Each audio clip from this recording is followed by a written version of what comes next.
Hello everyone, welcome back to my channel. I'm so happy to have you here.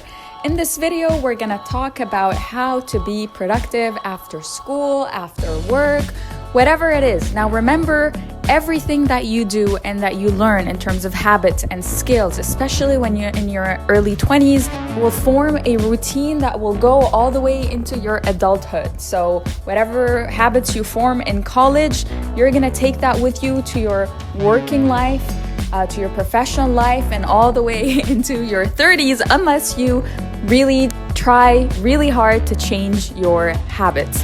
So, how to be productive after school.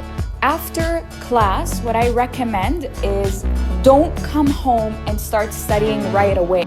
You're in school, you've spent hours and hours sitting on your ass and with your back hurting and probably, being physically lazy. You're being mentally stimulated, of course, but physically lazy.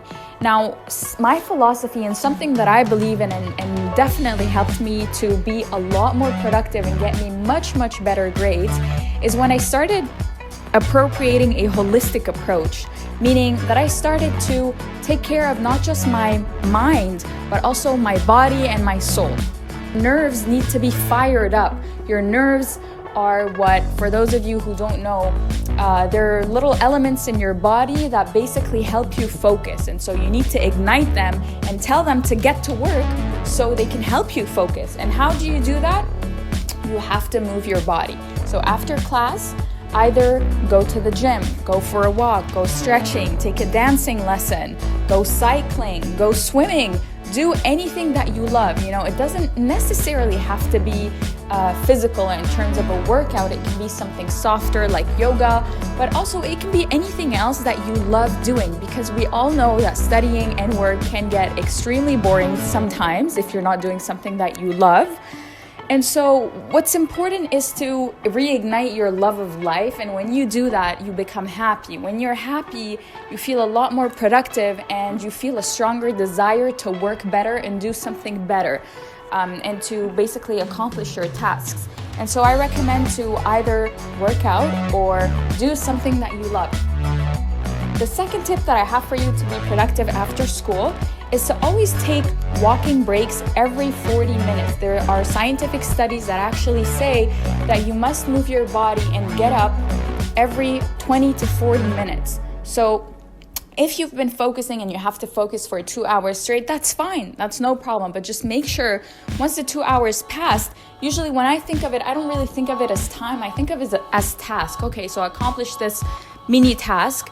It's been 40 minutes. Let me go take a walk. Let me go move my body a little bit, stretch, maybe do a little bit of yoga, do something that stretches my body or just, makes me move a little bit. The third tip that I recommend to you guys is to have a plan in your head of what you're supposed to do during the day. There are so many ways to do that. Now, what I used to do is to just look at my syllabus and see what I need to prepare for next class and try to do as much as I can during that day to make sure that I finish that task, that preparation for next class. A second way to do that is to get a calendar or an agenda and write for the day everything that you need to accomplish today. And there's a way to organize it. There's this study that tells you that it's always best to organize in terms of urgency and importance. So what is the most urgent thing and the most important thing at the same time? That's what you do first. And then what is important but not so urgent, you do that second. And then finally, what is urgent but not important, you do that last, depending on if you can accomplish it during the day or not. The rationale behind this is basically that what is urgent and important at the same time that you do not accomplish will have severe consequences on your day or your life. And so what we're trying to avoid by having this organization is to prevent these negative consequences from impacting our life in a bad way. Another tip that I recommend to you is to put a limit on social media. And by limit, I mean time limit. When I was in school, one thing that empowered me for sure is limiting my time on social media. I barely accessed Facebook. I didn't even use my Facebook account. In terms of Instagram, I think I deleted my app. You don't have to go this extreme, but I strongly recommend for you to go to that extreme, because that's the only way you're going to focus in the present moment. And it's drastic. If you really have a strong habit ingrained in using social media, then I recommend deleting the apps on your phone. But if you don't want to go to that measure, then I recommend to limit your time on social media and say, I will give maximum 10 minutes throughout the day for social media, and track your time while you're on the app.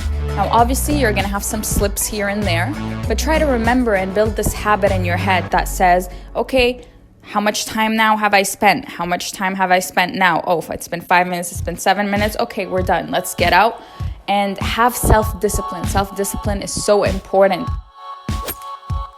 I recommend turning all notifications off. I have an iPhone, and so if I pull the screen from the bottom up, there's this moon sign that I click on, and usually it stops all notifications of text messages, so I don't receive any calls, any texts, any notifications from social media apps.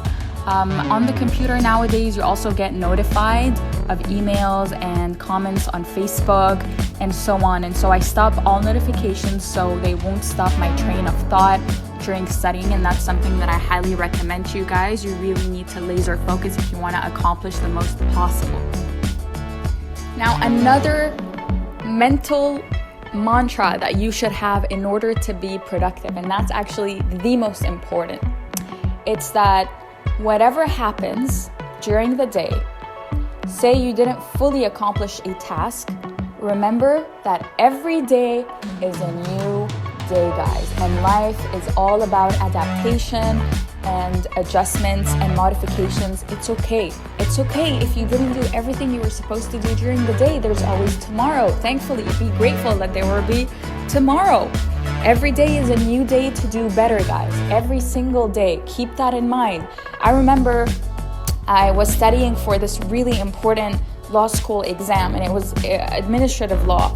And usually people take this course over a year. I had barely 10 days to study a 1-year course. Can you imagine? 1-year course. I did that in 10 days. How did I do that? I simply, obviously, stuffed my schedule like crazy during the day, but sometimes I freaked out as well because I was too tired that some days and I couldn't accomplish everything, and so I started stressing. But I remembered that every day is a new day, and all you have to do is do your best, truly do your best. Remember, guys, what matters is for you to push your own limits and challenge your own limits every single day, even more than you did the day before, and that's what really counts. So there you have it, guys. Those are my 6 tips to be productive after school or work. If you want to know more, there's so much more that I'm gonna bring to you on this channel. Please subscribe if you want to get more value, and if you like the video, make sure to hit the thumbs up button. I hope to see you very, very soon.